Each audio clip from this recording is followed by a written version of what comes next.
I'm Dylan Black. This is Daytime Ottawa Rogers Television. Welcome. Hey, guess what? Canada's 100 Best Restaurants ceremony was recently held. And congratulations to Atelier Restaurant. And we have the chef and the owner of this amazing restaurant with us right now, and award winner. He's Chef Marc Lepine. Good to have you here. Thank you. Now, I'd like to say congratulations on being an award winner, but you were already an award winner like a couple of times. Yeah, we've won a few awards over the years. Yeah, you're being modest right now.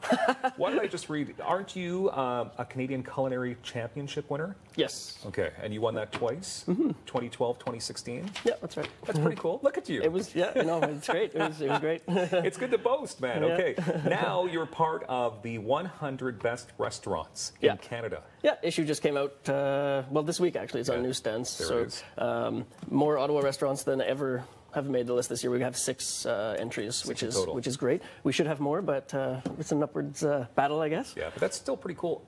I mean, to be top 100, Canada. I mean, there's a lot of restaurants in Canada. Yeah. Okay, can you tell me about the awards ceremony? So it already took place in Toronto. Yeah. And how did it go?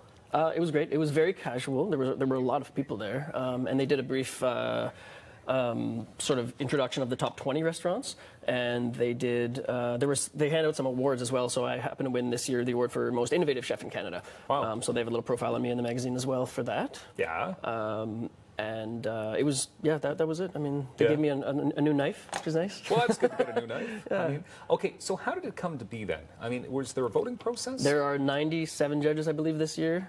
From all across Canada, and they submit, I think it's 10, I'm not a judge, so I don't know how it works, but I believe it's 10 restaurants anywhere across the country that they want, which they think are deserving to be on the list. Okay. Do you happen to know how many restaurants were in the running to get into the top 100? No, like the total number of votes? No. It's got to be insane. It's probably pretty big, yeah. Just about everybody probably submitted their vote for best restaurant. Yeah. If they had a restaurant, they probably voted for themselves, right? So, okay. Well, that's against the rules, but... Or submitted to be voted for. Yeah. Okay, can you tell us where Atelier is, in case people don't know? Yeah, we're on Rochester Street. We're right beside the Morning Owl Coffee House on Rochester Street. There's no sign in front of Atelier, so you won't be able to find it very easily. It's just a plain grey building with the street address on the front door, 540. Okay. So we're across from the big government building.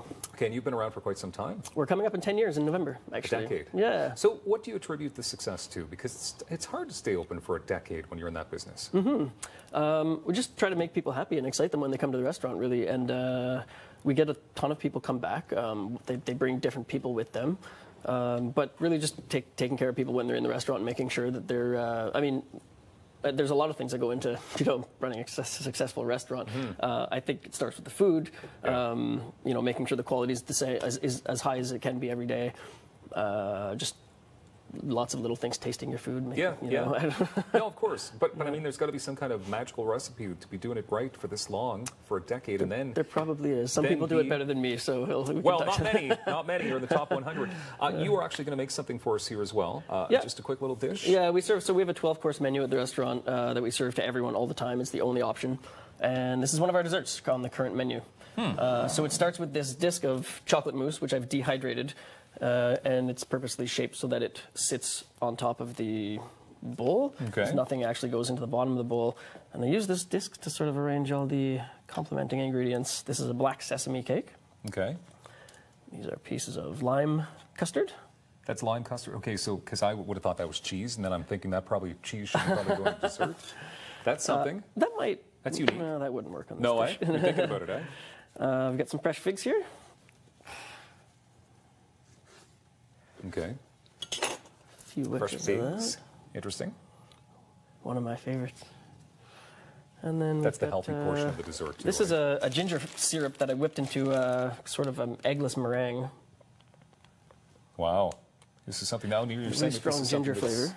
Okay, ginger flavored? Yeah. Now this is on the menu then? Yeah, this is actually the very last of the plates that comes out. So after you've had 11 plates, this comes out and is the big finale. I'm sorry, what? Did you say that correctly? Yeah. A 12-course meal just seems incredible. And then... I'm just not sure if you're telling the truth on that, because a 12-course meal just seems to be kind of... Well, they're all smaller portions, so, I mean, this is slightly larger size. What exactly is going on here? That's, So I'm going to finish the dish off with a little coconut sorbet, but I've had to do this part of the restaurant. I've put coconut sorbet base, like liquid, into the balloon. Okay.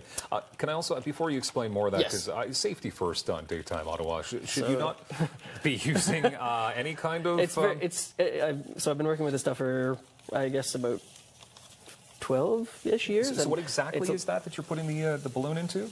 Liquid nitrogen. Liquid nitrogen. Yeah. So it's negative 196 degrees Celsius. Okay, so once again, shouldn't you be wearing gloves for something like this? You could, but it's... Don't try this at home, kids. Okay. Now, what's happening with this balloon? What exactly are you doing? I'm freezing the liquid that's inside the balloon. Okay. And I know I cut you off, but I just need to No, ask that's you this okay. question. I'm conscious of time, so I want to make sure I get this plate done. Yeah, and what exactly is in the balloon? So it's a coconut sorbet base, basically. Okay. So coconut puree, Yeah. sugar, and water, basically. Okay. And now it's completely I need this frozen. to warm up a little bit now for Okay, the now you balloon to need peel to warm off. up. So what we do is we make these ahead of time. We store them in the freezer, let them warm up to freezer temperature, and Yeah. then we peel the balloons off when we finish and just finish the dish off. Okay. So you just pour it around the dish? No, Now we it's don't pour just- it. okay, so... It's a frozen sphere, and it's hollow inside. Okay, all right. Yeah. So now you need time for it to warm up. Yeah, a little bit. We should I have didn't brought a think this through. blowtorch. Yeah, the blowtorch wouldn't actually... It just kills it. But that's okay. But I mean, obviously, people can check this out if they come by the restaurant. Oh, yeah. Yeah. Yeah. Okay. Yeah, well, it basically looks white. It sits there. I get the point. Yeah, this has to warm I up. totally get the feel point. That's amazing. Okay, so this list, now there's 100 restaurants, of course, across Canada, and I understand there's also 29 new ones added to the list. Yeah, as this well. year that weren't on it before. That's Okay. right. Yeah. So this magazine then is in stores now for people to check out, Yeah. but they're also putting together a cooking issue. They do that, I think, halfway through the year with a bunch of recipes from the chefs who are featured in the magazine. Okay, so you'll be a part of that magazine? I'll definitely submit something. Yeah, for sure. So you have no idea what you're going to be Maybe submitting something at like point. Something like that. Yeah. Tell us about the menu then. So what would people find if they were to go to your restaurant? So a lot of we're big on the visuals. We like our food to look to people, like, you know, make people want to take pictures of it, I guess. We've got the same, just the 12 plates. We know what we're going to be serving. It's not like people are coming in ordering anything. So we really focus heavily on the creativity, the innovation, I guess, is something we strive for. And number one, always flavors. So classic sort of flavor combinations in this with the ginger and the black sesame and the chocolate and the guava and the lime. They all kind of work together. Perfect. Really Make well. a reservation. Say hi to Marc Lepine. He's an award winner at Atelier Restaurant. Thank you very much for being here. Thanks very much. And coming up, Kathleen Trotter is going to keep us in shape, get us in shape. The importance of running next right here on Daytime Ottawa.